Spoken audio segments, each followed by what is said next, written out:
Early morning, July 7th, 1993. At first, there was nothing unusual about the night. Capitol Hill was emptying out the way it always did after closing time. Bars were shutting down, people drifting home. Nobody watching Mia Zapata walk into the night would have understood that they were seeing her alive for the last time. She was walking down familiar streets. This wasn't an unknown part of the city to Mia. She knew the people there, walked past the buildings she walked past every day. But cities change quickly after 2 a.m. The same blocks that feel alive an hour earlier suddenly become scattered and uncertain. The crowds transition to isolation. And somewhere inside the next 70 minutes, Mia Zapata disappears. A few hours later, an unconscious woman would be found at the end of a dead-end street in Seattle's Central District, unidentified.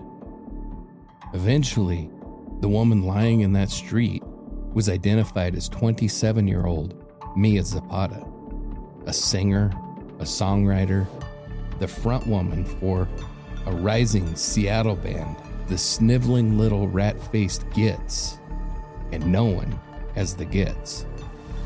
And her murder would become one of the most haunting crimes in the history of Seattle's music scene.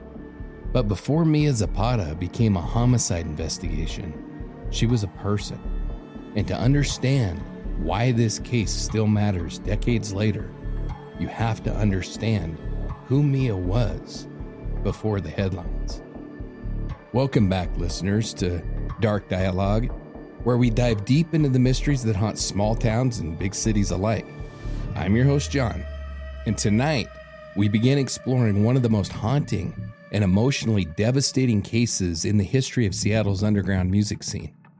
The 1993 murder of Mia Zapata, a case that, on the surface, looks like a single night of violence, but underneath it becomes a story about vulnerability, community, fear, artistic identity, and a city forced to confront how fragile safety really was inside a world that believed it knew itself. Because before Mia became part of true crime history, she was a daughter, an artist, a writer, a friend, and one of the most unforgettable voices to ever come out of Seattle's underground music scene. And I'm your co-host, Angela, and together we explore the stories that stay with people long after the headlines fade. The case is built on fear, violence, unanswered questions, and the complicated human lives that exist underneath all of them. And what already stands out to me about Mia's story is how deeply personal it feels, not just because of what happened to her, but because this really was a community that thought it knew its own people, its own spaces, and its own sense of safety. So in this first episode, we're going to focus on Mia herself, who she was before Seattle and the world knew her name, how she found her place inside the underground music culture, how the Gits formed, what made her such a powerful and unforgettable performer, and then finally, we'll walk carefully through the last night of her life, the discovery that shocked Seattle's music community, and the beginning of a case that would remain unsolved for years. So before we get into the investigation itself, who was Mia Zapata before all this happened? And you're asking that legitimately because you really don't know who Mia Zapata is. I really do not know. So, and yeah. People might be angry with me for that. I doubt it. Okay. Are you a fan of punk? Mm-hmm. Yeah, so it doesn't surprise me. And Mia died so early on that they never broke out. Okay. I think they would have, but they hadn't yet. Okay. But Mia existed long before she became the voice of the sniveling little rat-faced Gits. What a name, too, by the way. Yeah. Like, I'm lost at that. Oh, well, we'll get into exactly where that came from. Okay. I'm kind of happy about that because I need to know. Yeah. It's funny as crap, actually. But Mia was obviously a human being first. She was an artist second, and only much, much later and much less significantly, she was a victim. You know, we really need to talk about her as a human, not just as a victim, which we like to do every time. Correct. You know, I think that it's important, though, because if you don't like punk rock, if you're not really part of that scene, then they kind of just feel like a bunch of runaway vagrant type troublemaking kids. Mia was not like that at all. Most people know Mia Zapata through true crime, honestly. Some know her through Seattle's music history, and then a few about the murder itself. But long before she was in Seattle and long before the Gits or the homicide investigation, Mia was simply a daughter and a sister and a very artistic kid, and eventually grew to become a young woman that was just trying to figure out where she fit in the world. True crime has a tendency of freezing people at the very moment that they died. Yeah. And we like to try to avoid that. It's hard to do a true crime podcast and not do that, but we're going to do the best that we can. You know, one of the dangers about covering a case like Mia's is, she's very famous in the punk world. Okay. Now, she's not. And just to be clear, I'm going to get this out right at the beginning. A lot of people put the Gits as grunge because they came out of that Seattle music scene that gave us Pearl Jam and Nirvana, but they were not grunge. Matter of fact, I don't know that any of those artists would consider themselves grunge, but the Gits definitely weren't. The Gits were punk, without a doubt. But before all of that, before the headlines, before the murder, before the music, there was just Mia, and she had an entire life before Seattle ever turned her into mythology. And I think that's important because people often meet victims for the first time through the worst thing that has ever happened to them. Yeah, I agree. So Mia Zapata was born in Chicago in 1965. Her family would then later move to Louisville, Kentucky. She was the middle of three children. She had an older brother and a younger sister. And her parents worked in the television and media. I'm not entirely sure. I know that her mom was like a big executive with television in New York. And she had a very stable upper middle class upbringing. You know, her parents made good money. She went to a private parochial school early on.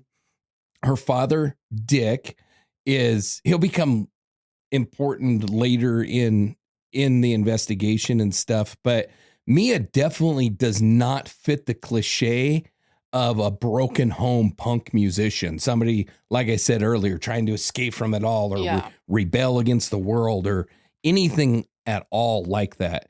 And that's a lot of the times how we picture, especially punk rockers, you know, as being that way.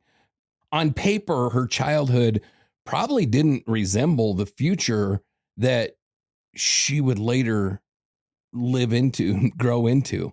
It wasn't somebody that was fleeing a catastrophically broken upbringing. Matter of fact, she loved her family deeply and she missed them significantly when she was away from them. You know, I think that's really important because a lot of times people tend to force artists into very simple backstories. A lot of artists do come from broken homes or, you know, troubled upbringings and stuff like that. And so we tend to pigeonhole them. That's why they write the way they do. And that's why they sing the way they do. That's where they get their sound. Yeah. Right. In reality, a lot of artists come out of very loving, wholesome kind of homes. You know, some don't. Some come from bad upbringings, but, you know, it's not at all like we picture it. Just because their music might be dark or punk, it doesn't mean that they necessarily. Same with actors, though. Just because they 100%. always choose the bad boy roles or the brat roles doesn't mean that's their whole life. Their life. That's how they are, right? And you know, I think Mia's father really describes it in the best way that it could be when he said that she really was living on two sides of the street. She came from a stable, structured world, and then she lived in a more emotionally intense, artistic world. And Mia was extraordinarily artistically talented. And honestly, the more that you examine her life, the more accurate that two sides kind of dynamic really seems to fit. And she never really seems to have fit neatly into any one identity. She never really is easy to pigeonhole as being, this is the kind of person that Mia Zapata was. Okay. She was very fluid and open and adventurous, and I don't know, man. She just seems like a really freaking cool person. Somebody that I would have really liked to have known, you know? Mm-hmm. And it really feels a lot less like rebellion and more like somebody that was searching for environments where they naturally fit. And if there was any rebellion, it was rebellion against the establishment, it was political rebellion. It wasn't rebellion against her family or her upbringing or anything like that. There definitely is a political element to the Gits music and their feelings and stuff like that. But as far as, I mean, all of the Gits really came from pretty good homes as near as I could tell. And they were unusually well educated and well read and well traveled. So, but we'll get into all of that. So this really wasn't a story about somebody throwing their life away. It sounds more like somebody trying to find where all the different parts of themselves actually fit together. Yeah, I think that's a pretty good explanation. Now, as a child, Mia was singing all the time. She loved to sing. She was an accomplished poet. She wrote poetry all the time. She drew and she painted. And very early in her life, she was obsessed with music. She loved emotionally raw singers like Janis Joplin, the blues, people like Billie Holiday, soul, jazz, even country artists. Mia struggled significantly with dyslexia, and she had severe learning difficulties. She had a very hard time writing at all, like in an intelligible way. So traditional academics were very frustrating for her at times. And so I think music and art really become emotional communication tools for Mia in a way that maybe she couldn't realize because of her learning difficulties, if that makes sense. And so art became that outlet for her. And I think that really becomes important later when we talk about her intensity on the stage and her songwriting and her emotional honesty and the connection that she would have with the audience. And I don't say that in a way that says that dyslexia created a genius. It's just because of her dyslexia and learning difficulties, Mia learned to communicate in a different, more artistic way. And she became very fluent in the language of art and music. It showed her the way. Right. And it really became her way of communicating. And it became, you know, much less of a hobby for her and more her language, if that makes sense. And she recognized artistry in everybody that was an artist. You know, the drummer of the Gits, he said that, you know, he was talking to Mia early on shortly after they had met, and he had said, you know, I think it was actually the first time he met Mia, and he said that, you know, he was just a drummer, and she was like, "You're an artist," and he's like, "No, I'm a drummer." And she's like, "No, you're an artist." I mean, that was the kind of person she was. Like, she recognized, you're a drummer. That's art. That is expression.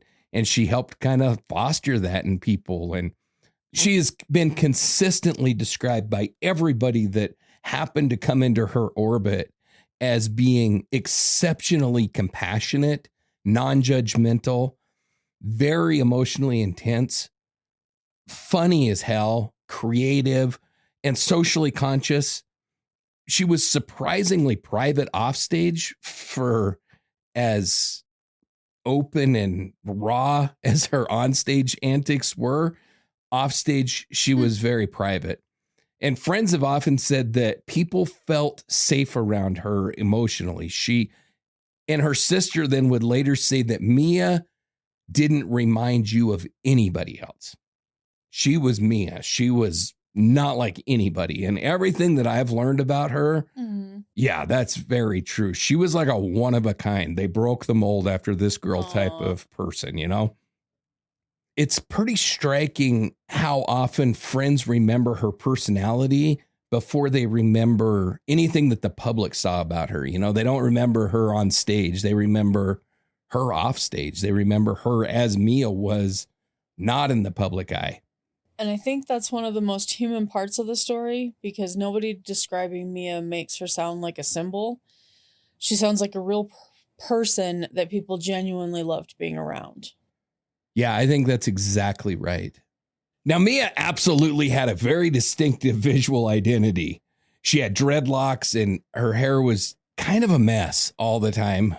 I guess it's dreadlocks. It's, to me, it more honestly just kind of looks like unkept, uncombed, crazy hair. Okay. You know, she had tattoos. She wore Doc Martens all the time. She was a very recognizable stage presence. Well, this is 93 after all. This is 93, yes.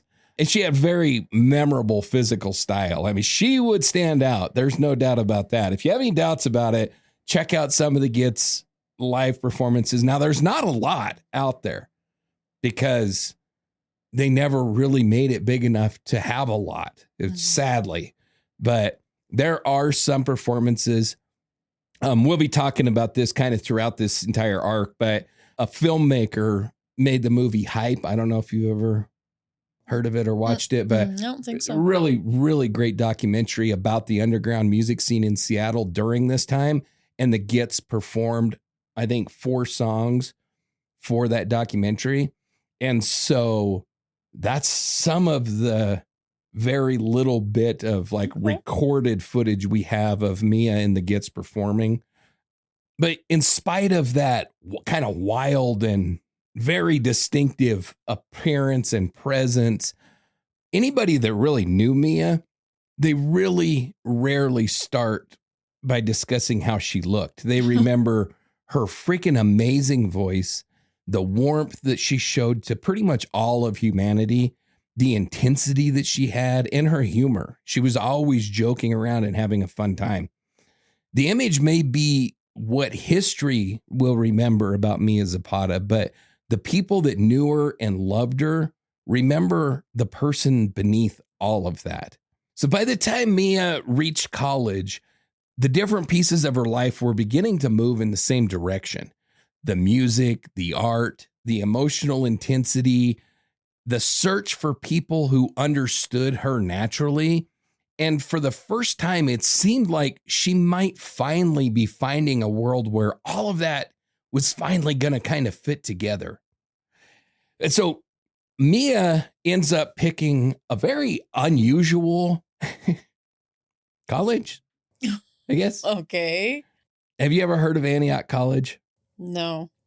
Well, Antioch College was started by an abolitionist right after the Civil War. It started in 1850, and it's an extremely liberal and unusual college.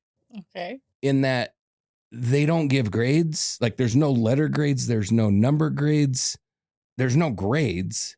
Interestingly, Mia will nearly fell out, which is kind of funny because there's no grades, but you are expected to do certain things. Okay. One of the things that really sets Antioch College apart, and I think in a really kind of cool way, is they have like these, it's like work study. You have to be involved in like going out in the world and actually experiencing and working in whatever it is, as opposed to just sitting in a classroom all the time. It's very unique.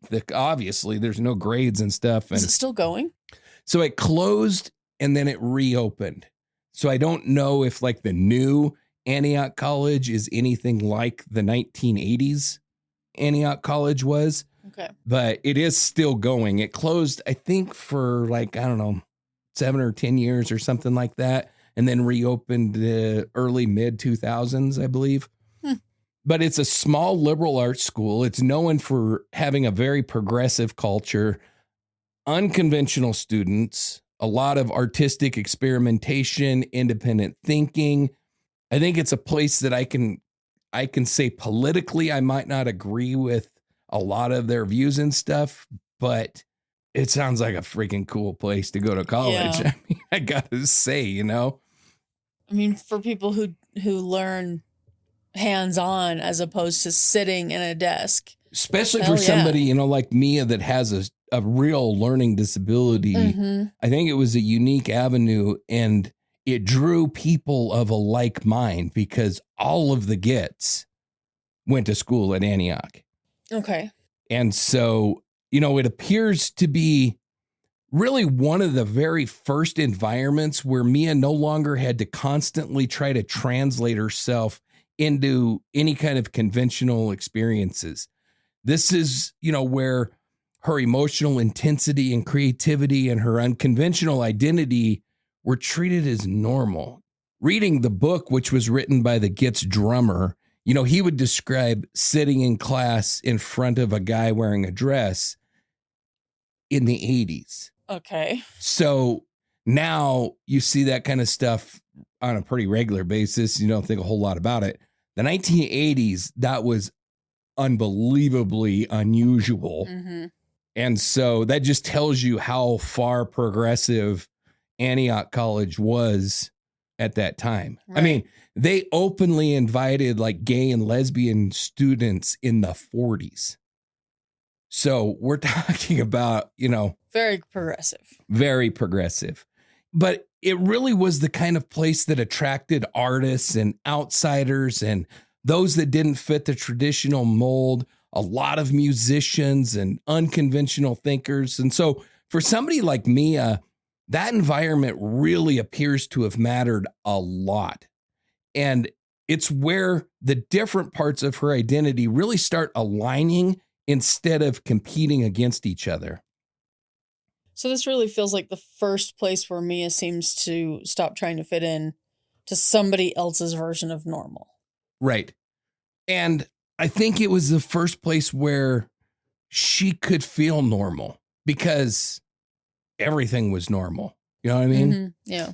Antioch was really a place that emphasized independent thinking, creative projects, self-direction, experimentation. Like I said, it was a very unique college, and informal artistic collaboration was very common.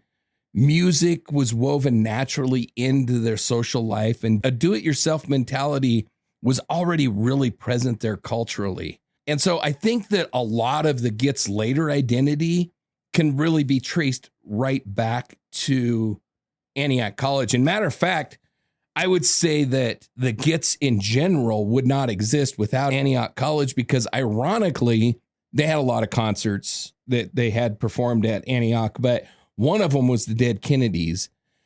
And both the drummer and the bassist pretty much got their desire to become musicians from that one Dead Kennedys concert that they had there. So I can say maybe not 100%, but I think it's pretty likely that without Antioch College, the Gits never would have existed. So Mia was an art major at Antioch, and creativity was becoming increasingly central to her identity at this time. Music was no longer just a side hobby. Writing and performing really became more public facing for her at the time.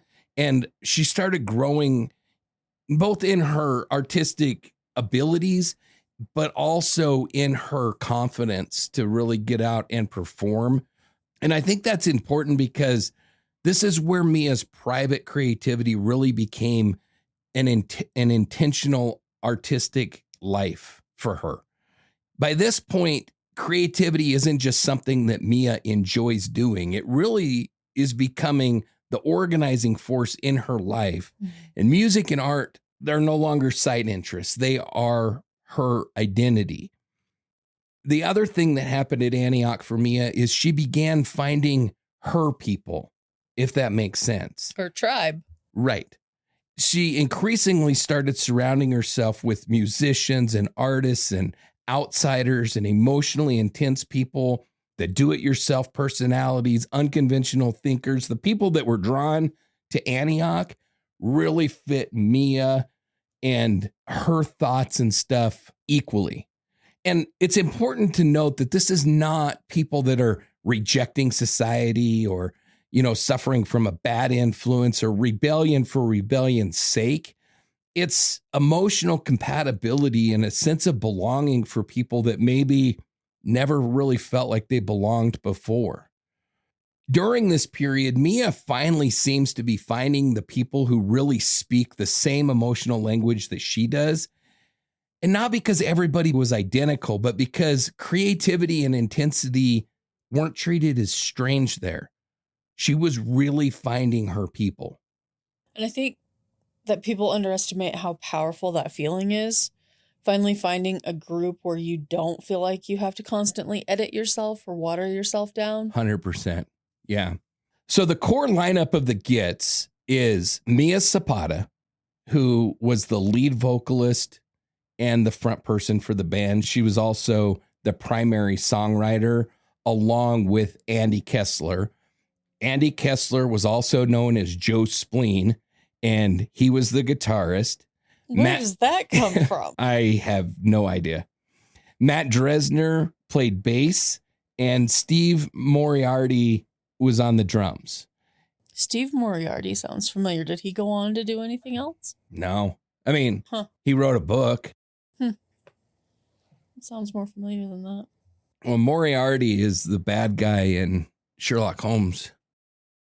That wouldn't help me. It's kind of interesting how all of this kind of comes together. So all of them end up in Antioch College, like I said. And Mia, we've already talked about. Musically, she was very talented from an early age. She sang a lot all throughout her life and stuff. Andy Kessler was a pretty accomplished guitarist, even at the time that he arrived at Antioch. Steve Moriarty was a drummer. He was a jazz drummer. He had studied from the time that he was like 10 or something like that as a drummer. And so he was a pretty accomplished drummer, even at the point that he arrived at Antioch. Matt Dresner couldn't play anything at all when they arrived at Antioch. It's funny as crap because he became a bassist, and Steve Moriarty would later say that originally Matt would watch Andy, and this might not make any sense if you don't play guitar, but when you're playing guitar, you're making chords, and there's a root note and then your other notes to build a chord, right? So Matt Dresner would watch Andy play, and Andy would hit a chord, and Matt would look at the root note, and then he'd play that note on the bass. So he knew where the notes were, but he didn't really know how to play. So he would be watching Andy play guitar and then trying to keep up with him.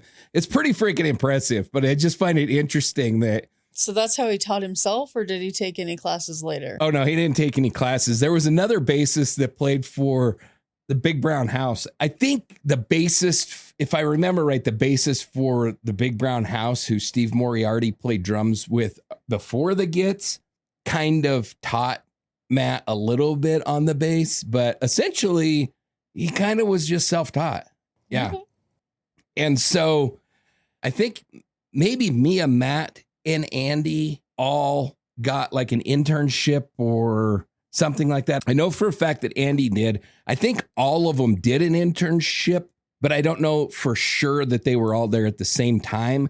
But there's a place in San Francisco called The Farm, and I'm not entirely clear exactly what it is, but they put on a lot of music shows.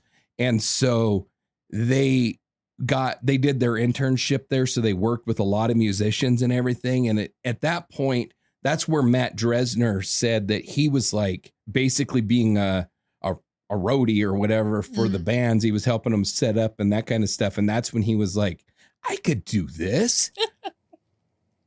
It doesn't look that hard. Yeah, it can't be that bad. And then he had heard Mia sing at an open mic night and was blown away. Mia and Steve formed like a jazz band, And so they were doing like jazz covers and stuff like Billie Holiday, that kind of music. And her voice would it would blow you away on the jazz side of things. And so she was a very impressive vocalist. Matt Dresner recognized that. And he became one of the founding members of the Gits. And the Gits existed before Steve Moriarty joined them. Originally, they were called White Picket Fence, and then they became the Sniveling Little Rat-Faced Gits. And then when they produced their first album, then they realized that they actually wrote. So the Sniveling Little Rat-Faced Gits is a sketch by Monty Python. Okay. And that's a guy's, his first name is Sniveling Little Rat-Face, and his last name is Git. Oh, in the skit. And so he is Sniveling Little Rat-Face Gits. Interestingly, they actually wrote Monty Python and was like, can we use that? And they were like, yeah, go for it. So that's how they became the Sniveling Little Rat-Face Gits. And then when they went to cut an album, they realized that it was too long to fit on a cassette tape. Yeah. So they shortened it to the Gits. But yeah, they were always the Sniveling Little Rat-Face Gits, also known as the Gits. Also known as. Yeah. So anyway, this is really during this period of time where she's performing with the jazz. I can't remember. It was some odd name like Jazz Vomit or something like that. Where do people come up with these names? I don't know, but that was the band. And that's where people really started being like blown away by her vocal ability. And that's when Matt Dresner was like, we got to start a band. Mia has to be the singer. And so they had a different drummer originally.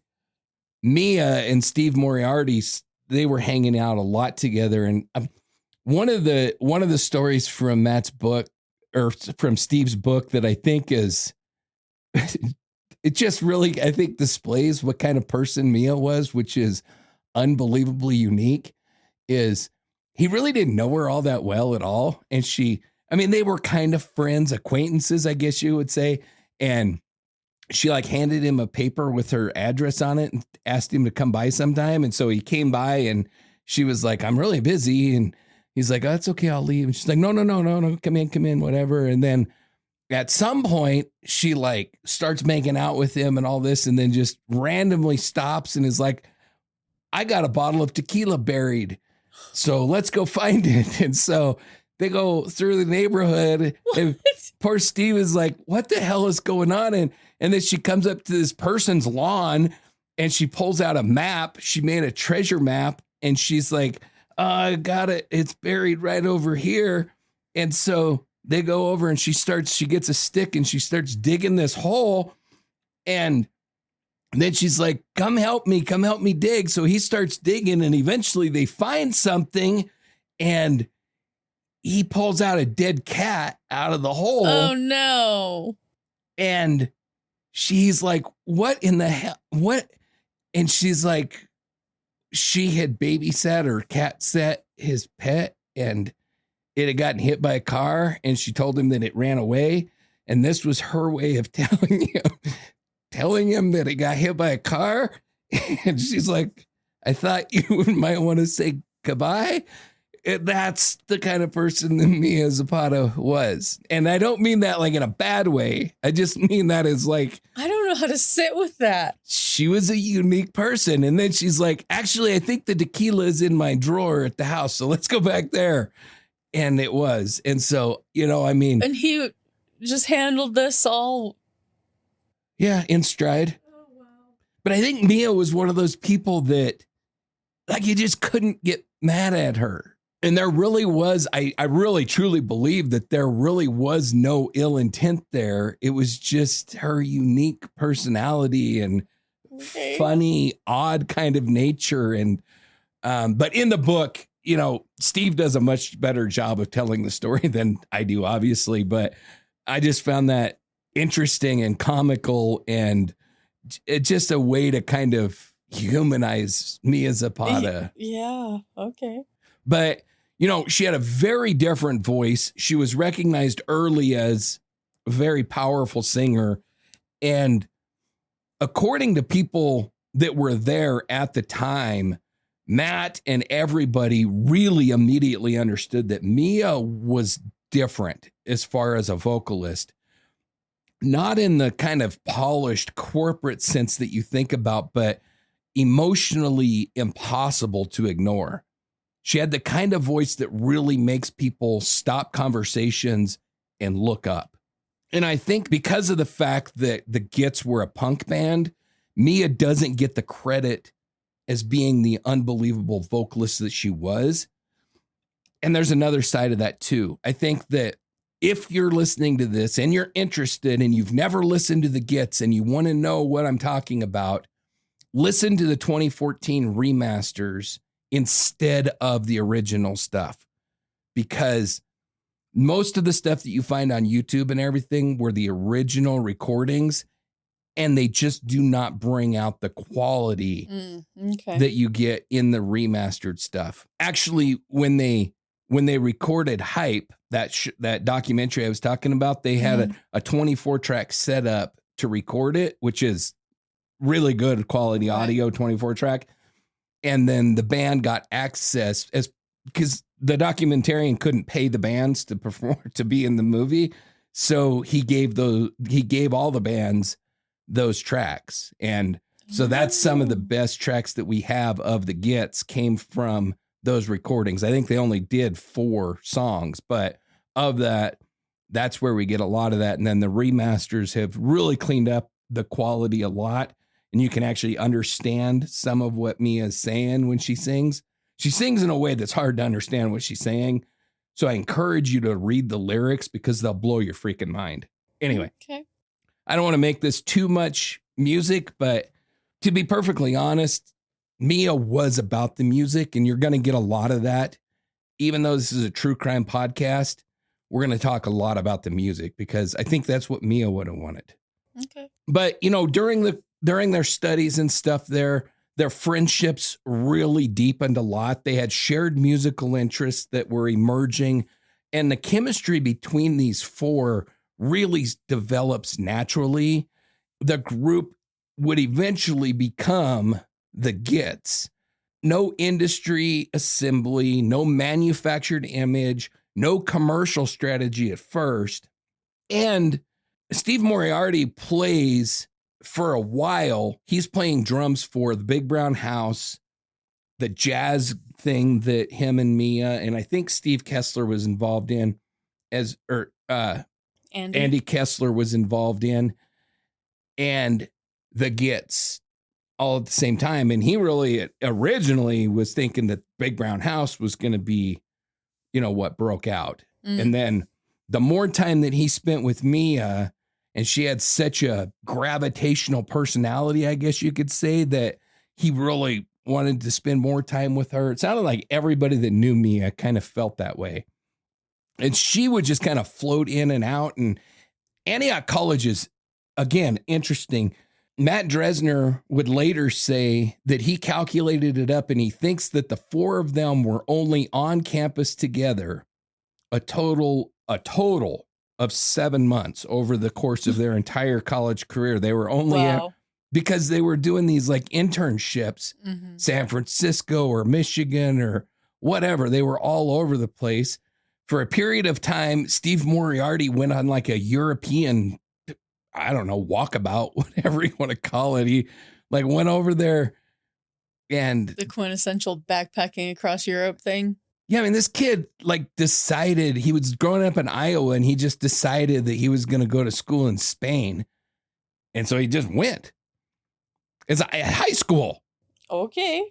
So it's a very different group of people for sure. I think they're cool as shit. I'd love to freaking have spent time with them in the late 80s. But are any of them still alive? All of them but Mia. Yeah. The music ended with Mia. We'll get to all of that. But Matt Dresner would later say that after Mia died, everything just sounded like noise. They were just making noise, not making music anymore. Aww. So, but the authenticity of the band that would come out later really matters emotionally, because these were real friendships and real creative bonds. They were not assembled personas. the Gits came together naturally through friendship. It wasn't like the way Motley Crue came together where, they ran an ad for a drummer and they ran an ad for, actually, I think Tommy Lee was one of the founding members, but they ran an ad for a guitarist. And they didn't have managers pushing them together. Right. Yeah, this was a group of friends that all loved music and they decided to make music together. And they formed in a way that many really important underground bands form, through friendship and chemistry and shared spaces and this creative obsession. And that connection with them came first, and then the ambition followed much later. So by the late 80s, Mia Zapata and the sniveling little rat-faced Gits were no longer just a group of creatively intense college friends that were experimenting with music in Ohio. They were really becoming a real band. And soon they would head toward the city that seemed to be pulling every ambitious underground musician in America at that time towards it. And that was Seattle. Seattle's a magnet. Especially during this period of time. Yeah. It really was. They were really having a hard time deciding between San Francisco and Seattle, I think. And then because the cost of living, this is not the case now, but because the cost of living in Seattle was so cheap at the time, that was a big reason why they ended up moving to Seattle instead of San Francisco. Now Seattle's freaking expensive as hell, but a lot of the tech boom like Amazon and shit has driven up the prices, but all of this is before that, I think it's really important because now in hindsight, we know what Seattle became in the 90s and what it produced. I mean, it produced bands like Pearl Jam, Nirvana. I mean, you're talking some big bands that were produced from this music scene in Seattle. But in the late 80s and early 90s, that was not the case. It was very underground. It was a very small world, very interconnected. And the band makes the decision to relocate from Ohio, Yellow Springs, Ohio, to Seattle in 1989. And the Seattle underground music scene was really rapidly growing at that time. It was, like I said, very affordable at that time. And there was a active punk, hardcore music ecosystem. Everything that came out of the Seattle music scene in the early 90s is going to be later classified as grunge, but it wasn't all grunge. It was a wide variety of music, but interestingly, the vast majority of that music kind of was do-it-yourself. Now when we talk about that, it doesn't sound like that big of a deal. Because now we have Bandcamp and Spotify and YouTube, and we have ways that you can literally record very high quality recordings for relatively cheap and then get them out to the entire world with the push of a button. And in 1989, it was freaking not that way at all. You're talking about a time where in order to be recognized musically, you almost had to get radio play or make it on MTV. And the music industry controlled who was on the radio. You had to send demos to everybody. Right. And so do it yourself type of stuff was unheard of. And so what happened in Seattle during that period of time really was breaking the mold. And I think is responsible for a lot of what we see now with a lot of do-it-yourself music. I think a lot of that came out of that Seattle culture at that time. And the Gits were definitely a part of that. They would save up their money as much as they could to go record. And recording was expensive. I think that Steve Moriarty said that the first time that they recorded it was $6,000. $6,000 in 89 was a lot of freaking money. It's a lot of money today. It's a lot of money today, but in 89, it was a lot of freaking money. But Seattle really represented, they had decided that they really wanted to make this thing go. They wanted to give it a true shot. And so Seattle really represented the possibility. There was artistic opportunity there. The community was there that kind of supported their kind of music. And, now looking at that period of time, Seattle is always viewed through the global grunge fame that came from Nirvana and Pearl Jam and those big bands. But grunge and coffee. But at the time that the Gits arrived there, all of those artists were broke. Most bands were unknown, including Nirvana and Pearl Jam. I mean, they were a little bit ahead of the Gits. Like when the Gits went on their European tours when Nevermind hit nationally. And that was, I think, early 93. So essentially all of those huge bands were in the same position as the Gits when the Gits arrived. Now, the Gits were relatively early arrivals to that scene.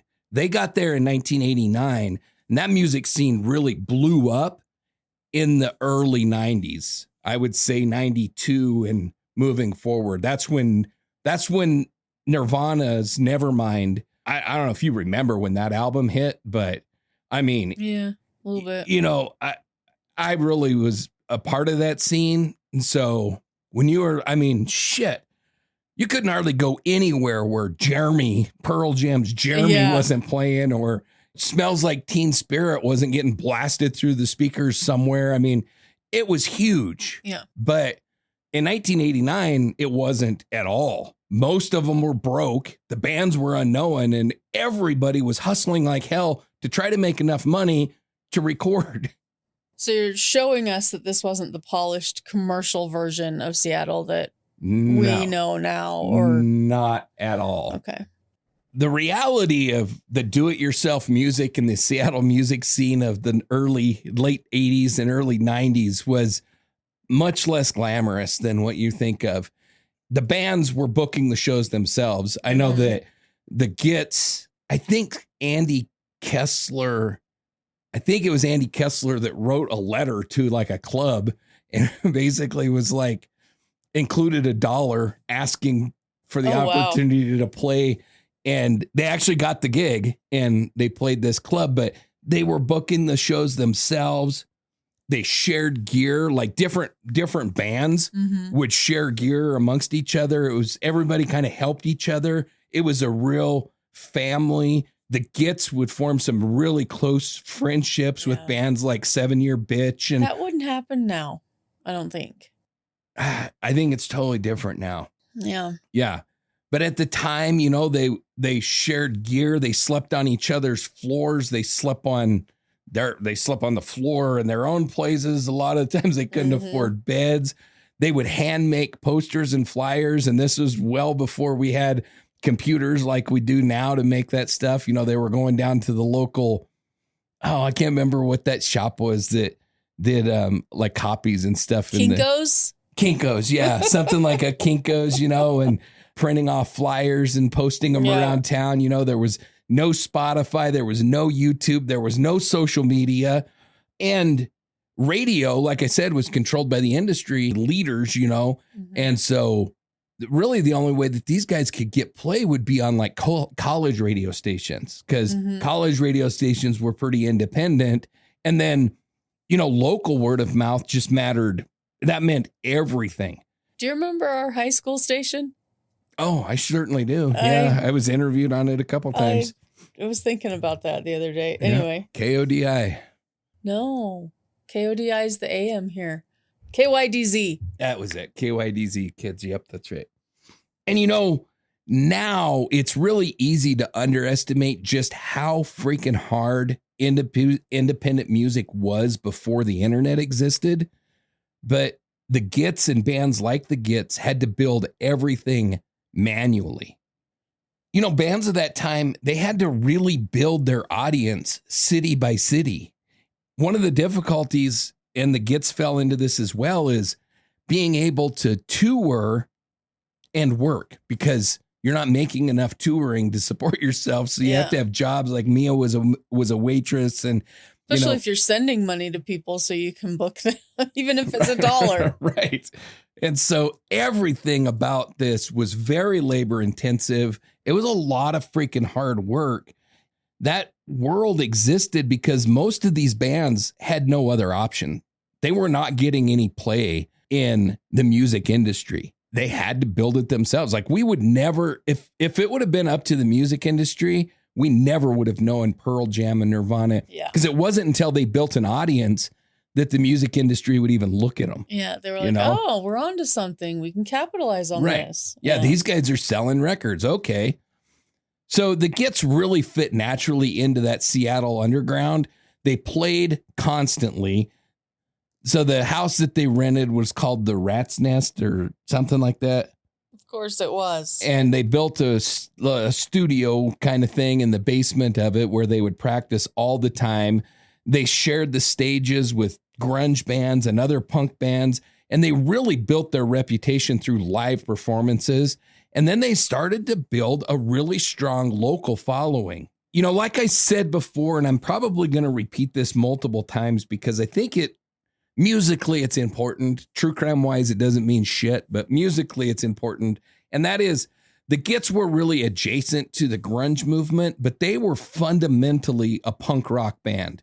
They were not like Nirvana copycats. It was a different sound. And if you listen to the Gits, you'll hear exactly what I'm talking about. Okay. They moved comfortably in that Seattle scene, but musically they really occupied their own lane. They carried a lot more punk and emotional rawness than the heavier, more Sabbath influenced grunge bands of the time, but they belonged to the same ecosystem with a totally unique sound. And I think people sometimes forget that scenes like this are ecosystems. These bands all knew each other, shared stages, like you said, shared audiences, gear, floors, couches, whatever, and they built this world together, which does not happen today. It does not happen today. And I was right. It was the Rat House is what their pad was called. Wouldn't have it any other way. Yeah. And so the band all lived there together with the exception of Matt Dresner. He didn't live at the Rat House. He never lived at the Rat House. Why not? I don't remember off the top of my head, but it doesn't really matter because he was always there. Okay. But that doesn't come into play later? No. Okay. He just didn't officially live at the Rat House. And he is the only member of the band that had a job that he actually cared about. And so it really limited their touring ability. Like all the rest of them were like, screw it, I'll quit tomorrow and we'll go. Yeah. And he was like, I can't, I got to work, So he was maybe the more responsible of the bunch in a lot of ways. Okay. But the Rat House really does become the central communal space. That's where they all hang out. That's where they all go. And other people would stay there. And it was really kind of became a community hub with musicians constantly rotating through it. It was crowded and loud and chaotic and creative. They'd have rehearsals there, parties, conversation, music was constantly happening. And it was the emotional center for a lot of people. And then in Andy Kessler's bedroom, a tiny little bedroom, is where Mia and Andy, who primarily wrote all of the Gits music, created. They would lock themselves in that room and then they would create the Gits music. So the Rat House really does symbolize, belonging in this artistic community and an interconnectedness. I think we've talked about it a little bit, but that Seattle music scene really seems a lot less competitive and more collaborative than other music scenes. Like the LA metal scene was very, it was very competitive. Yeah, you had bands that were like friends, but a lot of that happened after they became famous. Never have shared and helped each other boost each other up. No. No. After fame, it became a lot different. Ozzy, for instance, picked a lot of bands and really helped them get started, opening for him and stuff like that. And in a lot of demented ways, taught them how to do drugs in new, unique ways and stuff. But read the Motley Crue book. Yeah. Yeah. But when they were unknown, it was very competitive. And Seattle seems very collaborative. And how can we help you get to the next level? And we're all in this together. And it's totally different. It's much more communal than, like the metal scene. And, places like the Rat House weren't just addresses. They really became the emotional headquarters for entire friend groups and music circles. People slept there, they rehearsed there, they argued there, they celebrated there. It really functioned almost like the nervous system for the whole scene. You know, the world that they lived in was physically a lot smaller than people imagined. The same bars, the same bartenders, the same musicians, the same artists and regulars. Everybody kept crossing paths. It was a very small world. You know, I mean, I don't know. I think they had a car. Mia didn't have a car. She couldn't drive. So she walked everywhere. So like her work was in walking distance. And obviously if they were, you know, touring the little bit that they toured and stuff, they would drive. They illegally went and toured Europe. Not sure how no they passports. Is that what you're saying? No passports. Yeah. Nothing you could do now, but in the late 80s, actually, I think it was like 92 or 90, early 93. I think it was 92. It was a totally different world. That was before 9/11, and you could travel a lot of places and get away with it without a passport. Interesting. But you know, that closeness really created a community, but it also created this illusion that people were safer than they actually were. Yeah. Yeah. And I think that's what makes what happened later feel so destabilizing, because this wasn't a giant anonymous city experience. People genuinely thought they knew this world. Right. Yeah. I do think it's important to note that the music industry in the 80s and 90s was a very male-heavy environment overall. The music industry in general is, even today. I would say country and pop has probably produced more female artists than any other genres. Punk and metal less, although, you know, like the White Stripes, that's a two-person band. I don't know if you're familiar with them or not, but, you know, she was a phenomenal drummer. I mean, she still is, but she doesn't play anymore. But the punk scene after Mia did produce a lot of female bands. I think that her death has a lot to do with that, but it was a male heavy environment for sure. Women were very active in the scene. They were musicians, organizers, bartenders, artists, promoters.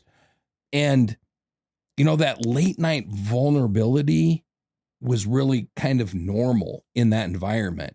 Walking home alone at night, early morning was common, and harassment and safety concerns definitely existed before Mia's murder. Women absolutely helped build this scene, no doubt about it, but it was still a world where a lot of late nights and alcohol and vulnerability were treated as normal. And so that reality is going to become very important later. So, you know, we've talked about that Gits had built everything manually. And by the early 90s, it finally felt like some of that work might actually be paying off. This woman came over visiting from Europe. I can't remember where, Holland, maybe, something like that. And she stayed at the Rat House with the Gits. I didn't know this, but apparently during this period of time, there was like this huge underground movement in Europe where I think after World War II, several countries like Germany and England and several European countries passed these laws where if you could show that you had a reason or that you could make use of it, then you could just move in and squat in a place, in a building. Wow. And so there was this whole underground squatter community all over Europe. And she said, after staying with the Gits, she was like, you guys really need to come and play. And they were like, oh yeah, sure, whatever. And they didn't think anything would ever come of it. And then she actually organized an entire European tour for them. And so they went over there. Like I said, they didn't have passports or anything, and they stayed in these squatter places. And it's really interesting to hear them tell about it because, you know, they said that the diversity was unbelievable. Like one night they might be playing this really posh, nice theater, and the next night they were playing in this basement of this abandoned building with graffiti all over the walls and stuff, you know. But I'm sure you see some things. Oh, yeah. And so they went and did that tour, and that really helped them grow their European audience. And punk really comes out of out of Europe. You know, I mean, bands like the Clash and the Sex Pistols and stuff like that, you know, coming out of England. It really kind of like the English invasion of the 60s with the Beatles.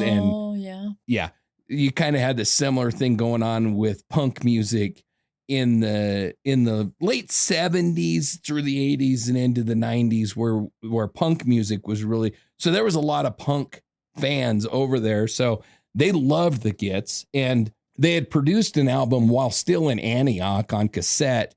When Steve Moriarty went on walkabout over in Europe for a time, he said that he just random. Yeah, he just took these cassettes and just gave them out free to people. So by the time they made it there, they actually had somewhat of a following.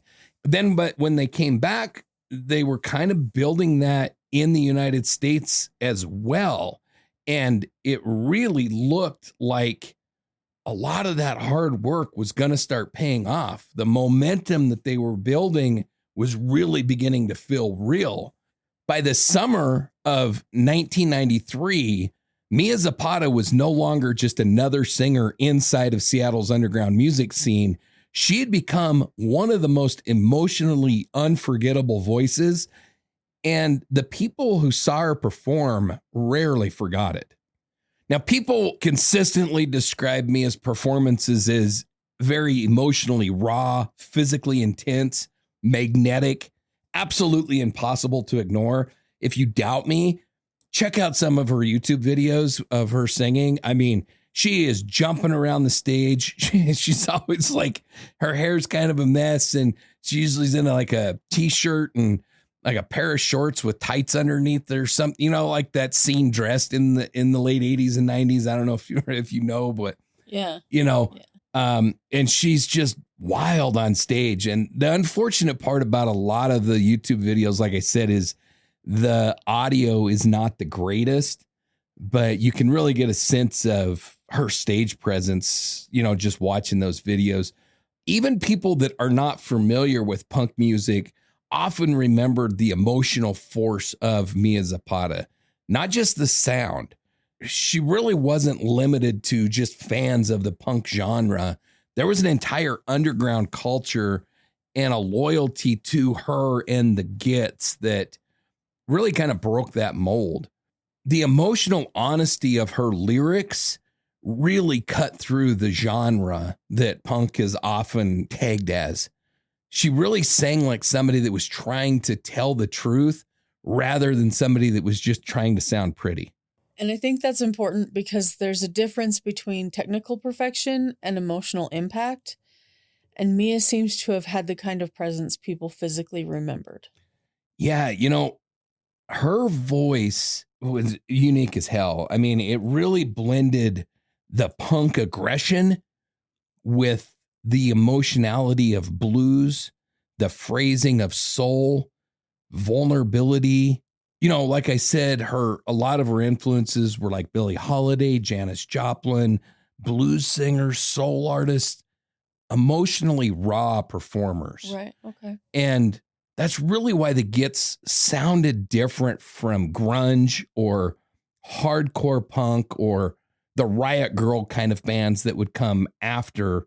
Mia's voice really carried, I would say Mia's voice and lyrics really carried emotion first. She could sound aggressive and vulnerable almost at the same time. And you listening to her, you get the feeling that she cared more about the emotional truth than the polish. Interestingly, she can like slip in and out of key, and I think it's intentional and it works for her. It's, I don't know.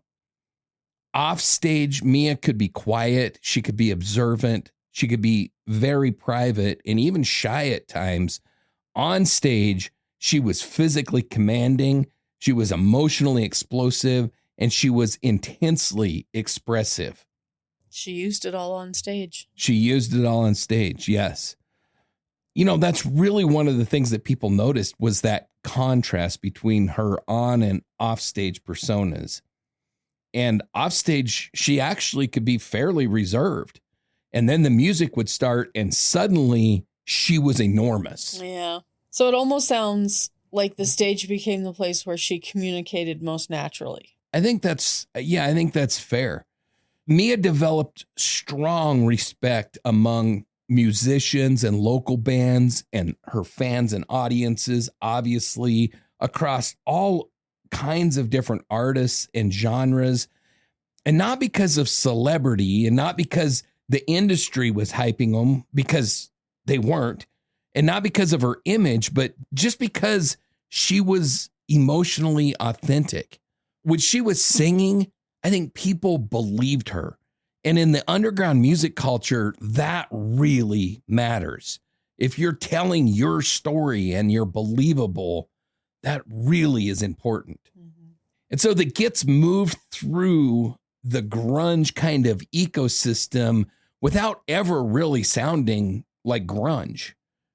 You know, they carried, like I've said, a lot more punk DNA emotionally and musically. If you listen to them, they do not sound grunge. They sound punk, but their own odd, unique version of punk, if that makes sense. I think Mia's voice especially pushed them into their own lane. And she appears to have poured enormous emotional energy into her performances and her songwritings and that connection to her listeners and the audience. And, you know, that intensity likely carried a lot of exhaustion and emotional strain and vulnerability. I bet. And, you know, alcohol existed inside that scene in the social world. Mm-hmm. And, you know, Mia had some real struggles with alcoholism, starting very early, starting before the Gits. Matter of fact, you know, she went into treatment and they were afraid that the Gits would never really get to start because they didn't think that she would ever come back. She went into treatment for alcoholism before the Gits really ever even took off. While they were still in Antioch, she went into treatment. So this is a long running problem for Mia, was her alcoholism. She struggled with it a lot, which the earlier Tequila story kind of, you know, plays into that. Yeah. And Steve Moriarty would also talk about when she tried to borrow money from him to buy some gin and stuff. And then when he came to the realization that it was because she actually needed it, not because she just wanted it. Mm-hmm. She was a legitimate alcoholic with a real problem that she was fighting, that she fought for, I think, the majority of her life. I don't know how early she started drinking, but I would say that all of her adult life, it's something that she really struggled with. And, you know, performing at the emotional intensity that she performed night after night obviously has a cost. It doesn't make somebody doomed. It just makes them human. And Mia seems to have lived very emotionally close to the surface, if that makes sense. It does. And I think listeners can probably relate to that even outside music. Yeah. Because the idea that you are constantly giving emotional energy to people eventually takes something out of you. And I can relate to that. Yeah. 100%. Yeah. It's very true. Yeah. And I think too that I don't know, and I'm not going to pretend like I know what kind of demons Mia was fighting. Mm-hmm. She was obviously battling some kind of demons, but whatever it was predates the Gits. It was something else, and I don't know what it is. I don't think anybody knows what it is or what it was. Okay. But this problem with alcohol came before the pressure of the stage for sure. But by 1993, the Gits really start to gain traction. Their audience is growing, their fans are growing, and the industry is now beginning to show some interest. I don't want to get into this idea that bands like Pearl Jam and Nirvana opened the door, because it kind of all was happening at the same time. But I do think the commercial success of Nirvana's first album, Nevermind, and Pearl Jam's first album, they were hugely successful. I don't know if you remember that time period and those bands, but man alive, they were an instant commercial success. And Nirvana exploded onto the scene. Oh, yeah. Went from relatively unheard of. Pearl Jam pretty much did the same thing. Went from relatively unheard of to literally you heard their music everywhere you went. Instant sensation. And I think the music industry turned its eye and was like, what happened over here? We're leaving money on the table. And then they were like, oh, okay, so now we need to start investigating these bands. And so the music industry really started becoming interested in this underground Seattle music scene. The Gits' reputation was really solidifying, and the momentum was really feeling real. It was around this time that they were approached by a major label, and it looked like they were going to be signing and they were going to be following Nirvana and Pearl Jam very shortly. I cannot say that the Gits were destined for stardom. We never know.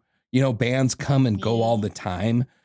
They could have been a one-hit wonder, but they could have been. You never know. But I gotta say, listening to their music, and I really encourage people, if you hate punk, you're gonna hate the Gits. But if you listen, and if you were alive during this period of time and you can put yourself into the early 90s, I think they would have been huge. I really do. I think they would have rivaled bands like Nirvana, and with a woman as the front person, as the lead. Yeah. That would have been unique. I mean, you had Hole with Courtney Love, but it would have turned heads for sure. But the quality of the music, like, I can't stand Courtney Love. So let me get that right out that there. was clear. Yeah. Yeah, that was clear a moment She's ago. a disgusting human being. But there wasn't a lot. I mean, there was some, there wasn't a lot. But, I mean, really the front leaders of, female leads came out of rock. It didn't come out of punk. It was Stevie Nicks. It was Joan Jett. It was Hart. Those are really your strong female leads. There wasn't a lot breaking out in punk during this period of time. There shortly thereafter there was, but during this period of time, not a lot. So I can't say that they had any kind of guaranteed success, because especially in that industry, you never know. Mm-hmm. But I can say that the Gits were picking up some very real momentum. By July of 93, Mia Zapata had finally found this life that she seemed to be built for: music and community and creative momentum, and a city that was filled with people who understood her. And on the night of July 6th, 93, at first it looked like just another ordinary night inside of that world that she was very comfortable in. I think it's important, and I can't say whether it plays into the story at all or not, but I think it contributes to it. And so I think it's important to bring up that by July 6th, Mia had been sober for about 2 weeks. She decided to get clean and sober, and she had maintained that sobriety for about 2 weeks by July 6th. And that night, she was out socializing inside of that familiar Seattle music bar environment that she spent so much time around. She spent some time at the Comet Tavern, which was a popular tavern in the area at the time. Spent time with her friends, the music scene regulators, and it was just a normal social night by any kind of standards. Nothing about the night really appears unusual. It was the kind of night that Mia and her friends had lived through countless times before. Bars, music, conversations, familiar faces. So I think that normalcy is what makes cases like this so disturbing, because to everyone around her, this probably just felt like another night. Yeah. And it really was just another night, It was her out interacting with her friends and probably some fans and, people that are part of that underground music scene, which was a very intimate scene. It is not like, oh my God, that's Mia Zapata from the Gits. Mm-hmm. It was, they came from a time where they were just playing like high school dances or, very small venues and slowly growing. So they really did have an intimate connection with their fans. And that underground scene just bred that in general, because the bands were partying in the same bars that their fans were partying in and stuff. And so it was a unique dynamic, I think, for sure. It really was a community where people often moved through the same spaces night after night after night after night. And that familiarity really does create comfort. When you do something every night, you really do become comfortable with it. And that comfort can kind of create an illusion of safety. And then at some point, Mia decided that she was gonna go visit, I think, her ex-boyfriend, and she was gonna walk there, and her friends, reportedly tried to encourage her not to walk alone and maybe to crash somewhere else instead. And it's just your normal, ordinary kind of protective interactions between friends, hey, right, why don't you crash at my place or whatever? But Mia ultimately would leave alone. Later, that's going to become very emotionally devastating because people really did try in the ordinary kind of human ways to look out for her. These were the kinds of conversations that friends have all the time. Hey, crash here tonight. Don't walk home alone. Call somebody. Nobody understood that they were standing inside the final ordinary moments of Mia Zapata's life. And I think that's one of the hardest parts emotionally, because these are incredibly normal interactions that people will replay forever. Yeah. Mia would leave that kind of bar scene in the Capitol Hill area, and she did go and visit her ex-boyfriend. Then she had left his place at roughly 2:00 in the morning. And if this doesn't put you in the Wayback Machine, I don't know what will. She was walking along with her headphones on, listening to her Walkman. Woo! And she was walking a very familiar route. Her last confirmed moments really began narrowing at this point. She was moving through streets that she knew very well. And that is probably one of the biggest reasons why this all felt safe. She did this all the time. Like I said, Mia didn't drive. And so she walked to work like every day. I mean, she walked a lot. And then there's roughly a 70-minute gap that emerges in the timeline right about here, where it's a lot of minutes. It's a lot, but it's not a lot. It's a lot when it's something scary. True. Yes. And during that 70 minutes, there's absolutely no confirmed sightings of Mia at all.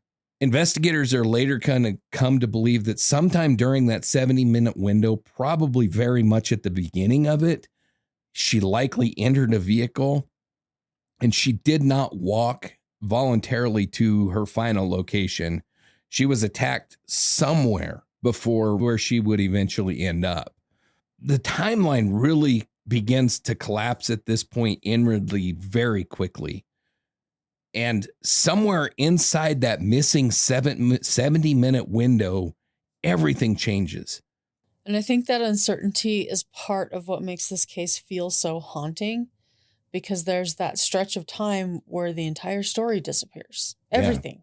Yeah, everything. Nothing is there. Nothing. Early on the morning of July 7th, 1993, a woman's body is discovered in Seattle's Central District at the end of a dead-end street, kind of a street that ran into an alley area. She's been severely physically assaulted.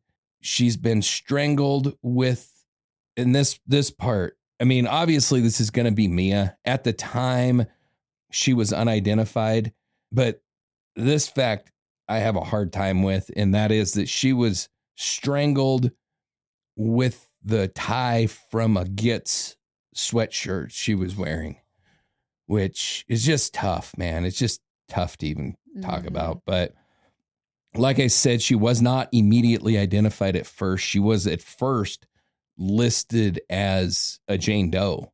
And evidence that was collected at the scene was some saliva, and it then was kept. Responders immediately understood that this was an extraordinarily violent attack.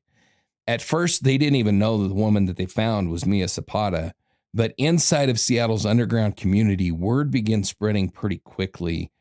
And if you're a listener that has been listening to Rocky Mountain Reckoning as well, then you've heard us talk about Star Valley Jane Doe and Shafter Jane Doe and the unusual positioning of their body in a cruciform pattern. Mm-hmm. Well, Mia was found in the same way.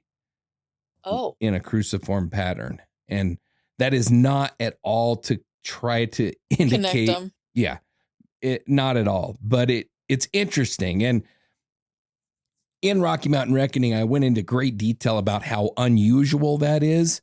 And then now all of a sudden we have another case that has it. And so, but it is still very unusual. It just happens to be that 3 of the cases that we've covered between Rocky Mountain Reckoning and now in Dark Dialogue have this rare cruciform posing of a body.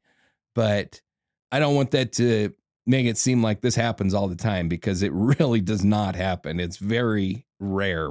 You know, one reason that details like body positioning matter for an investigation is because they're not especially common. Matter of fact, something like the leaving a body in a cruciform pattern is very uncommon. This does not, again, imply that the same offender was responsible for Star Valley Jane Doe and Shafter Jane Doe and then Mia Zapata in Washington, but only that these kinds of postmortem behaviors really stand out because comparatively they're extraordinarily rare. Okay. Now, like we've been talking about, the Seattle underground music scene was small enough that news like this really traveled fast. And when people realized that the victim was Mia Zapata, the emotional impact was immediate. Now, I don't want to over glamorize this or make it sound like this is a Don McLean song that the day the music died. Gotcha. You know, because it really wasn't like that, but it was a tremendous loss. The Gits were relatively unknown. I'm going to be just frank and honest. At this period of time, outside of that underground scene, which did extend, like I said, into Europe and down into through Oregon and down into Northern California and stuff, where they kind of toured. I think they toured as far east as New Mexico. They had done a couple shows in like Phoenix and maybe Tempe and stuff. Say, that's not really very far. No, and that's my point. Is they were people that knew the Gits at this time was a pretty small group. So this isn't like when Kurt Cobain died. And not that Kurt Cobain was more important, but Kurt Cobain Nirvana was at the peak of their fame. They were known everywhere. This isn't like when, Leonard Skinner crashed in their plane. This was a relatively unknown group globally, but that doesn't make the pain any less. And the people that knew Mia, especially, that pain is as much real for them as it is for any victim that we talk about, and this ended essentially the music careers of all the members of the Gits because they tried a couple side projects after, but it just wasn't the same. And this wasn't somebody that was distant from that underground community. She was truly an intricate part of the emotional fabric of that entire movement. By sunrise on July 7th, 1993, Seattle's underground music community was no longer waking up to just another ordinary morning because Mia Zapata was dead. And almost immediately, the city began realizing 2 horrifying things at the same time: who had been taken from them and how little anyone understood yet about what had actually happened to her. So obviously the Seattle Police Department began a homicide investigation. The crime scene was in the Central District. There was severe violence that was immediately obvious at the scene. The evidence was collected. Mia was, like I said, initially unidentified at the discovery of her body, and then identification spread quickly once her identity was confirmed. And the case immediately stood out because the violence was extreme. The victim was young. She was 27. So Mia Zapata is part of the 27 Club. I don't know if you're familiar with the 27 Club, but Mia Zapata is part of the 27 Club. And the attack appeared very personal, or at least rage-filled. But investigators still lacked a identity for a suspect, any clear kind of a motive, or any reliable timeline that they could reconstruct. But they understood immediately that this was not some kind of a minor assault that went wrong. The level of violence made that clear very quickly. But violence alone doesn't automatically tell investigators who committed a crime. And at this point, they're still trying to answer the most basic questions. Who last saw her, who the attack, or where the attack actually happened, whether this was somebody she knew. Right. Yep. You know, some early assumptions reflected the realities of how violent crimes against women were often interpreted in the 1990s. And for Mia's friends, some of those assumptions felt deeply disconnected from the person that they knew. Even though, you know, it could have been a stranger, there was a strong possibility that she knew who had killed her. And then, like I said, some biological evidence was recovered. The saliva and that DNA evidence is going to become very important later. There was obvious signs of sexual assault. The evidence was preserved, but again, we've talked about this in every one of these cases, but in 1993, DNA technology just wasn't far enough along to be able to identify a killer. And one thing that modern people listening to this sometimes might misunderstand, not if you listen to this show because we talk about it a lot, but you know, having DNA evidence in 1993 does not automatically solve a case. Of course, having DNA evidence in 2026 doesn't automatically solve a case. No. But in 1993, it really didn't. DNA only really becomes useful if there's somebody to compare it with. It's very similar to a fingerprint in that regard. You know, I mean, if you have it, great. Yeah. If we ever find another fingerprint like it, we can match it. But without that match, it doesn't mean shit. Yeah. And the systems like CODIS that we now take for granted were extremely limited in 1993.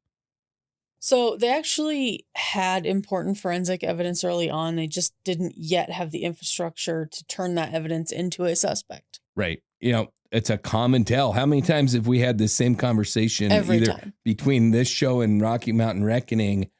It's come up a lot. Yeah. And it really did come up a lot because DNA, I can't say it was invented because it was invented whenever humanity or whenever life was invented. But whenever DNA was discovered until now, I mean, the number of cases that were solved years and years later through DNA it's just been unreal. And it continues to happen all of the time. And so it's a conversation I'm sure we're going to have multiple more times, you know, but investigators increasingly focused on those missing 70 minutes, her unknown movements after she left Capitol Hill.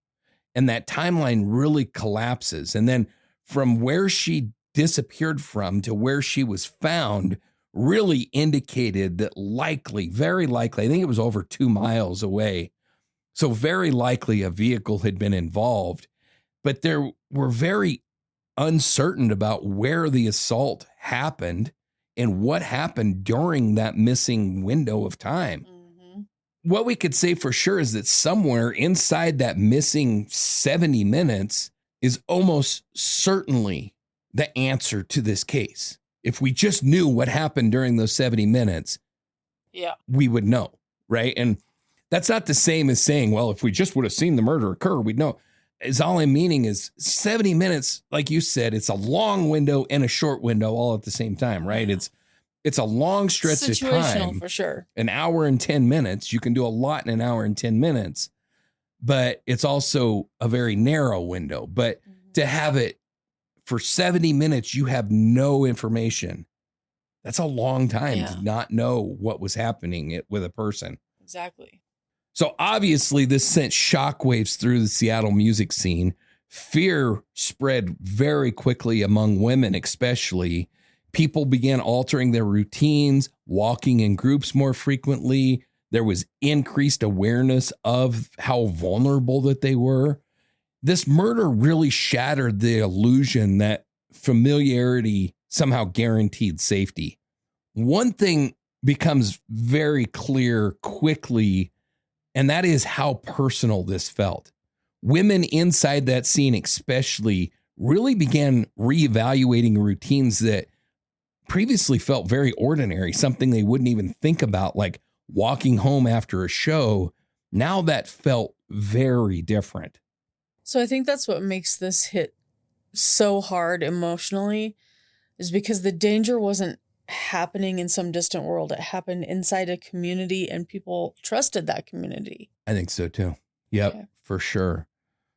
And even though Seattle is a big city, this particular area and this whole scene was very small. And so it was easy to feel safe within that scene. Mm-hmm. And these are your people. Like if you're part of that grunge punk music movement. I was just about to say tribe again. Yeah. Yeah. Those are your people. Yeah. And you feel safe in those people. And those people are going to protect you. And that realization breaking is really tough, you know? Yeah. And Mia was so widely known in that scene. This wasn't a fan. This was somebody that the fans came to see, paid money to go see, right? Mm-hmm. And so the community mobilization around this case began very early. Benefit efforts started forming very early. And the public attention around this case was pretty enormous. And pressure for answers really started to build. It wasn't just simply a famous person's case, because Mia wasn't that famous at the time, but she was, if that makes sense. Like in that community, she was famous. Yeah. Globally, not so much. But, you know, it became different because so many people genuinely knew Mia. Like there is a difference between knowing somebody on the stage and knowing somebody because after she gets done on the stage, she comes down and drinks with you or, you know, parties with you or whatever. And the emotional footprint that Mia Zapata left behind was enormous, especially on this scene. You know, following her murder and the discovery of her body, the investigation moved, but the weeks turned into months. The investigation into Mia Zapata's murder began slowing into something far more frightening than shock, and that's uncertainty, because there was no arrest. There was no clear suspect. There was no resolution for the people that loved her. And inside Seattle's underground community, grief was beginning to transform into something else, and that was determination. I think you could safely say that Mia's murder really transformed Seattle's underground music scene from a grieving community into a mobilized community. You know, at first, I think people really probably assumed that the case was going to move very quickly. Mm-hmm. The violence was extreme. Mia was pretty damn well known in Seattle. There was forensic evidence that was recovered, but as time went on, and we started then into months of time without resolution, and eventually that would grow to years without resolution. You know, the community really started pushing for answers. They wanted answers in this case. And I think that uncertainty is psychologically brutal for a community, because eventually people stop asking who did this and start wondering whether anybody is ever going to know. Yeah. And I mean, we have that in cases all the time. But it's bigger, I think, when it's somebody that's quote unquote famous. Mm-hmm. Not because they're more important, but just because it touches more people. Yeah. Right. And, you know, the murder really changed the whole emotional geography of the Seattle's underground music scene. Things that previously felt normal now felt dangerous. And the late night walk homes and stuff like that, they no longer carried the same emotional assumptions. I mean, her murder really did spawn a whole safety movement that we'll be talking about. It's called Home Alive, but that went for years. I think 17 years after her death, Home Alive kept going. And, we'll be talking about that. But in the months and years after Mia's death, there was a lot of benefit concerts that were organized. And the vast majority of that support went to paying a private investigator, because the band, and I think the family, everybody lost all hope in the Seattle Police Department ever solving this crime. And I think that definitely one of the earliest, I think, and one of the coolest, I don't know what the hell I'm trying to say, but Joan Jett agreed to collaborate with the Gits, and she sang Mia's parts. And I mean, if you don't know who Joan Jett is, I don't know what rock you've been living under, because, she was freaking huge during this time. And, she really stepped up, and they did, I think, a small tour with her as the lead. And it had to be extraordinarily difficult for the remaining band members. Yeah. But they really wanted... Kind of made me emotional. Yeah. But they really wanted this case solved. And that money went to pay an investigator, and symbolically, I think that it's important. People weren't organizing these events just to mourn or to remember Mia. They really were trying to generate some pressure, get some resources to pay investigators, and get answers. The community really refused to just let Mia disappear quietly. That says a lot about how deeply connected this community actually was, because people weren't just grieving Mia emotionally. They were trying to actively fight for her. Right. They really wanted answers in this case. They really wanted justice in this case. And so the proceeds from a lot of those benefit concerts and stuff, like I said, went to hire Lee Heron as a private investigator. And so she became involved. Community fundraising paid for that involvement. And that provided some alternative investigative pressure that emerged from that outside of the traditional, police processes. Hiring a private investigator really, I think, reflects something that's important, especially emotionally. And that is that people around Mia were no longer willing to simply sit still and hope that the case solved itself. The band has come out very frankly and said that they lost all faith in the Seattle Police Department being able to solve this. I think some of that is emotional. Mm-hmm. Researching this case, I can't find any kind of big faults, and I'll point them out if I find them. Couldn't find the asshattery in it? Not on the law enforcement side. The reality of it is stranger on stranger crimes are rare and very difficult to solve. A true stranger on stranger crime is very difficult to solve, because where the hell do you look? It's no doubt. And luckily in this case, we do have some DNA, which, this is a very famous case. There's no reason to drag the suspense out. Years later, 10 years later, we're going to find out who killed Mia through DNA. But short of having that DNA, how the hell do you ever find a stranger that just randomly, like if somebody witnesses something and you could say, oh, it was a tall guy, it was a Mexican guy, it was a white guy, it was, he was 6 foot, he was 5'4", he weighed, 175 pounds, he weighed 275 pounds, whatever. Yeah. At least you have something. But shit, a totally unwitnessed stranger on stranger crime, that's exceedingly difficult to solve. And so it's hard to really point fingers at investigators and say, you really dropped the ball here because you didn't solve it right away. But that's really what the community was thinking. And I don't blame them either. I don't blame them for wanting answers to who killed their friend and loved one in their community and who might still be out there hunting and worried they could be next. Yeah. And, I'll be talking about this a little bit more in later episodes too, but this is also the time that Gary Ridgway, the Green River Killer, was working up in this same area. I mean, he didn't get caught until I think 2003, or it was in the 2000s that he was finally caught. So he was kind of right at the peak of his killing spree at this time.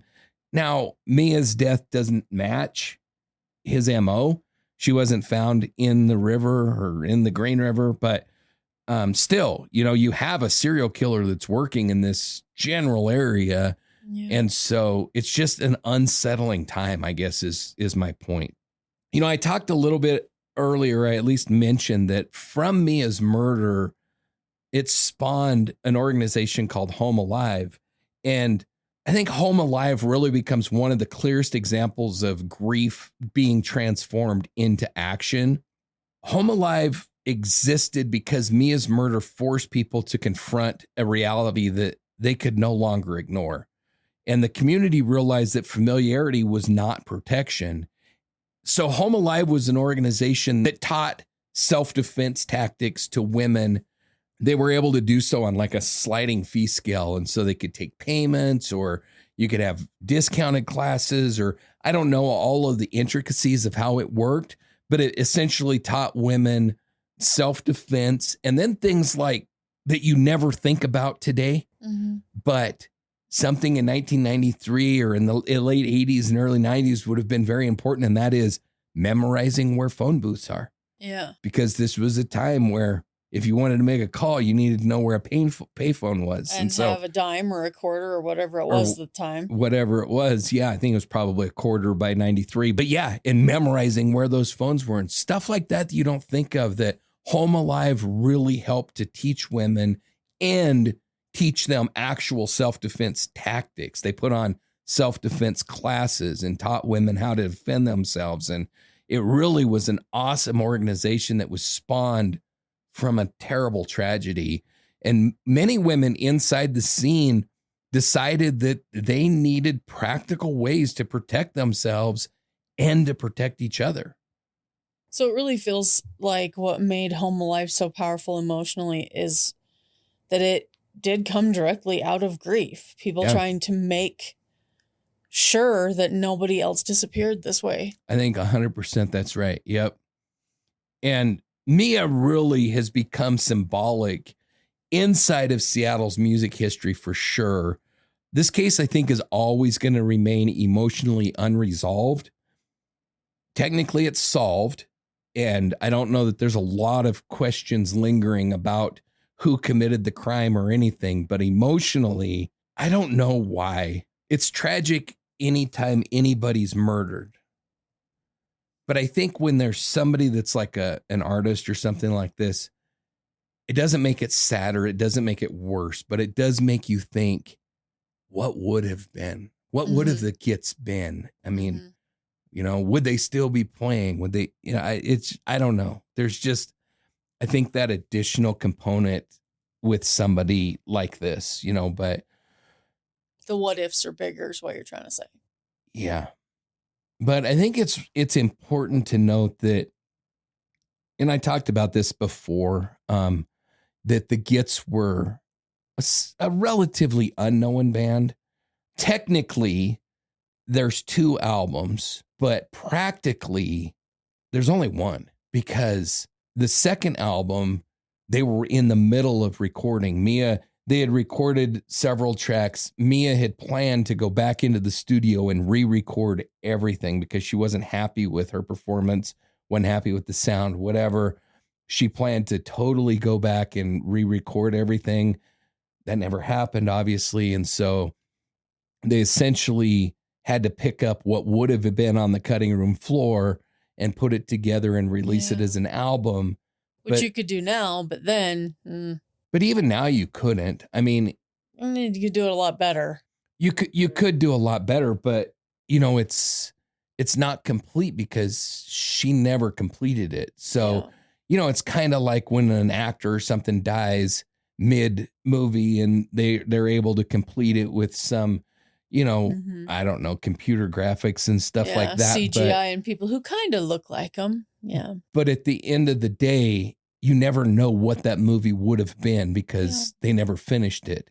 And I think that's really the case with their second album. So essentially we have one complete album from the Gits and a partial, really. Yeah. So that kind of really drives home, I think, how much they were just getting started.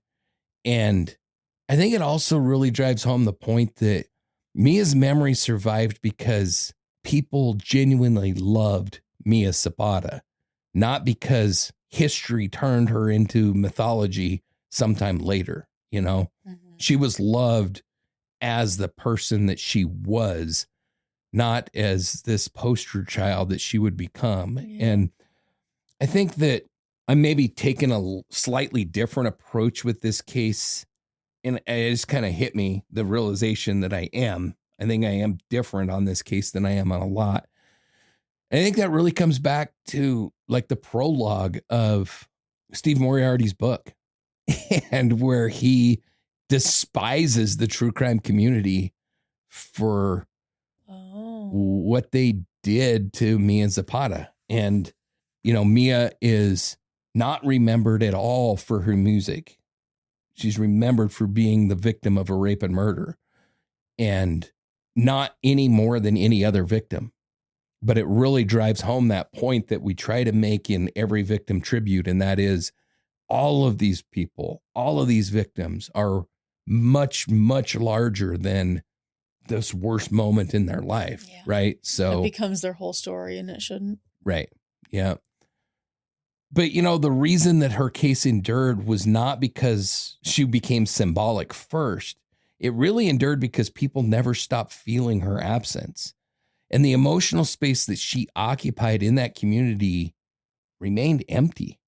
Emotionally devastating cases are not always quickly solvable cases. And in the years after Mia's murder, the investigation would drift into one of the most frustrating places imaginable. A case where investigators had evidence, but they had no name. Mia Zapata should have had more time, more music, more stages, more years with the people that loved her, more chances to keep becoming the artist that she was only beginning to become.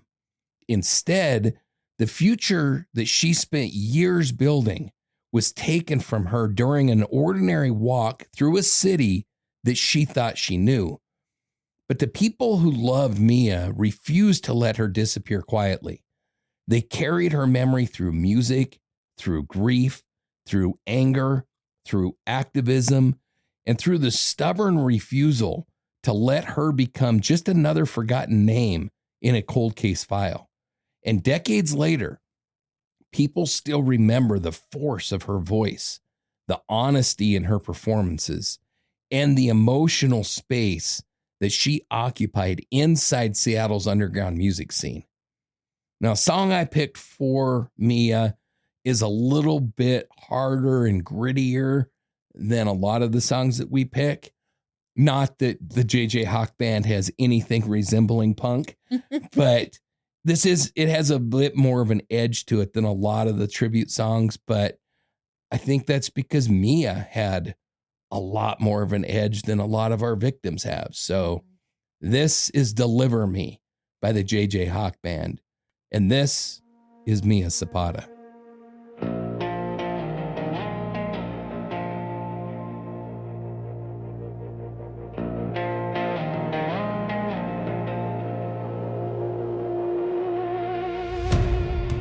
When people talk about Mia Zapata now, they usually start with the murder, the headlines, the investigation, the mystery, the violence.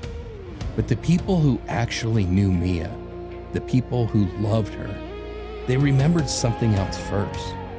They remembered the voice, not because it was polished and not because it sounded manufactured for radio, but because it sounded emotionally real. Mia sang like somebody who meant every word that she put into the air.